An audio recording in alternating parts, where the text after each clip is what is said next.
यहाँ शाओशेंग बैठी होती है। शाओशेंग यांग से पूछती है तुम इतनी परेशान क्यों हो? कैपिटल में सभी को पता है कि तुम कितनी काबिल और लायक हो। मैंने सुना बहुत सारे ऑफिशियल तुम्हारा रिश्ता मांगना चाहते हैं, वो भी मार्केस बैन, जिनकी काबिलियत तो अलग है। वो फिर भी यहाँ आते हैं। उन्हें हमारे घर के सभी रास्ते भी याद हो गए होंगे। उन्हें अब खोने का डर भी नहीं है। यांग, ये तो गुड न्यूज है, वो तुम्हें अप्रोच कर रहे हैं। इसमें इतना परेशान होने की क्या जरूरत है? जंगिंग कहती है आपने कहा है मैं तब डिसाइड करके उन्हें अपना डिसीजन बता दूं। शादी कोई छोटी बात नहीं है, इसमें मैं डिसाइड कैसे कर सकती हूँ? नाउ तुम तो मुझे अच्छे से जानती हो, मैं अपना ओपिनियन कब से देने लगी? शाओशेंग कहती है तो अच्छी बात है कि तुम खुद डिसाइड करो। मुझे देखो, मैं तो खुद के लिए कुछ भी डिसाइड नहीं कर सकती। तभी चीची कहती है अपनी खुशी को हल्के में मत लो। मैजेस्टी ने शादी पक्की की है, कोई भी इसे तोड़ नहीं सकता। ये मेरे और सॉन्ग से अलग है। अगर हमारी फैमिली नहीं मानी तो हम दुखी कपल होंगे। शाओशेंग कहती है बताओ मुझे, शादी करना अच्छा है या बुरा?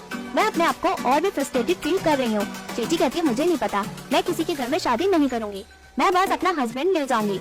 अगर तुम्हारी फैमिली वन फैमिली से शादी के लिए मान गई। चीची हंसती है। शाओशेंग यांग से पूछती है। यांग कहती है जिस इंसान को मैं पसंद करूँ जरूरी नहीं वो मुझे पसंद करे। सभी जब जाते हैं। व्हाट? क्या कहा तुमने? यांग कहती है कुछ नहीं, मैं बस आंट को कह दूंगी वो अरेंजमेंट कर दे। मैं मिस्टर बैंजियो से शादी के लिए तैयार हूँ। अगर वो चाहेंगी तो आंट वही करेंगी जो मेरे लिए अच्छा ही होगा, कुछ भी गलत नहीं होगा अगर वो डिसीजन लेंगी। शाओशेंग कहती है इसमें अच्छा क्या है, तुम्हारी जिंदगी किसी और के हाथ में होगी। अगर तुमने उससे शादी की तो इससे तो अच्छा यही है कि हम अकेले ही रहें। चीची कहती है शादी के बाद ये तो नेचुरल है कि वाइफ अपने हस्बैंड की सुने, इसमें गलत क्या है?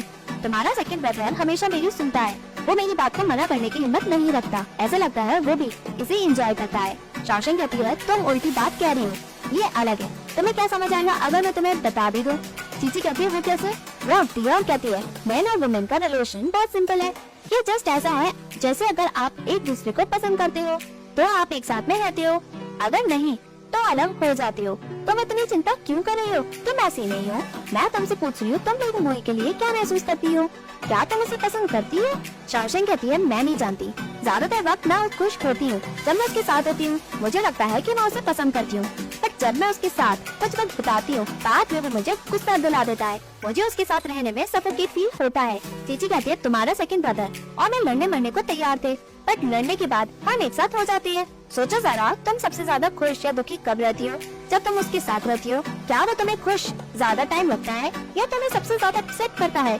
जब तुम कंपेयर नहीं करोगी तुम्हें पता कैसे चलेगा? शाओशेंग कहती कंपेयर वो पूरी की अच्छी बातें और बुरी बातें गिनती है। जब मैं प्रिंस ओरोरांग के रेजिडेंस में थी उसने मेरी हेल्प की, ये तो अच्छी बात है, बट तुम्हारे घर पे उसने मुझे धमकाया, वो भी ब्रिज इंसिडेंट पे, ये बुरी बात है।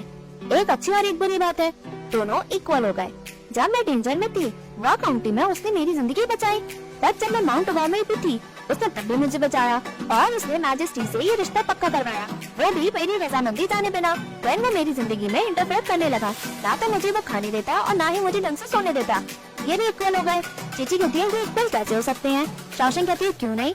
चीची कहती है तुम उस पर गुस्सा इसलिए कर रही थी क्योंकि वो तुम्हें ड्रिंक नहीं करने देता और सोने भी नहीं देता, बट ये जो उसने तुम्हारे लिए किया उसका क्या मतलब? उसने जिंदगी दांव पे लगा दी तुम्हें बचाते हुए। ये इक्वल कैसे हो सकता है? सब एक तरफ उसके शरीर पे जो घाव सिर्फ तुम्हारी वजह से है। कुछ तो उसके बारे में सोचो। तुम्हारी जिंदगी बचाने के लिए उसने खुद की परवाह नहीं की, तुम उसकी वैल्यू नहीं करती क्योंकि वो तुम्हें पसंद करता है और तुम्हें उससे कुछ भी लेना देना है ही नहीं। यांग कहती है चीची तुम सही कह रही हो, मुझे नहीं पता कि मैरिड कपल एक साथ कैसे रहते हैं, बट मुझे लगता है कि वो आपके लिए अपनी जिंदगी खतरे में डालने के लिए हिचकिचाएंगे बिल्कुल भी नहीं। जब तुम डेंजर में होगी वो तुम्हें प्रोटेक्ट करेगा, जब तुम्हें किसी की जरूरत होगी इससे तो वो लायक है। आप इस पे फीलिंग दे सकते हो।